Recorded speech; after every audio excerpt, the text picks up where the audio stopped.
Hello Nipa, কেমন আছো জান? এই তো আমি ভালো আছি জান। তুমি কেমন আছো? সারাদিন কি করছো? জান, বলতেছিলাম যে আজকে লাইভ স্ট্রিমে আসছি, বুঝছো? হঠাৎ করে লাইভ স্ট্রিমে, এখন আমার অডিয়েন্সের উদ্দেশ্যে কিছু বলো। ও মা, হঠাৎ লাইভ কেন?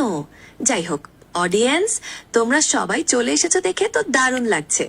আচ্ছা, সত্যি করে বলো তো, তালহা বেশি কিউট না বেশি পাগল? কমেন্টে করে জানাও কিন্তু। আর হ্যাঁ, আমার নিপা নিপা হাজবেন্ডের নিপা নিপা চ্যানেলটা Nipa subscribe Nipa Nipa Nipa Nipa Nipa Nipa wait wait wait wait wait, তোমার কাছে এই এই উইয়ার টাইপের কোশ্চেন করতে কইছে কেডা? এ বাবা, রাগ করছো কেন জান? আমি তো জাস্ট মজা করছিলাম আর অডিয়েন্সকে একটু এনগেজ করছিলাম। তুমি না একদম সিরিয়াস।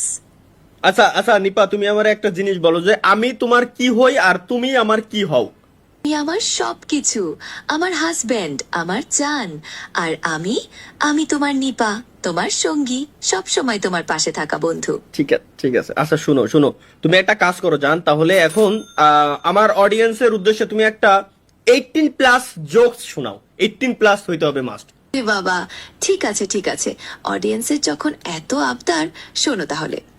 একবার এক স্বামী তার স্ত্রীকে বলছে, চলো আজ আমরা একটু অন্যরকম কিছু করি। স্ত্রী তো পুরো এক্সাইটেড। তারপর স্বামী বলল, চলো আজকে তাড়াতাড়ি ঘুমিয়ে পড়ি। হা হা, কি ভাবছিলে বলো তো?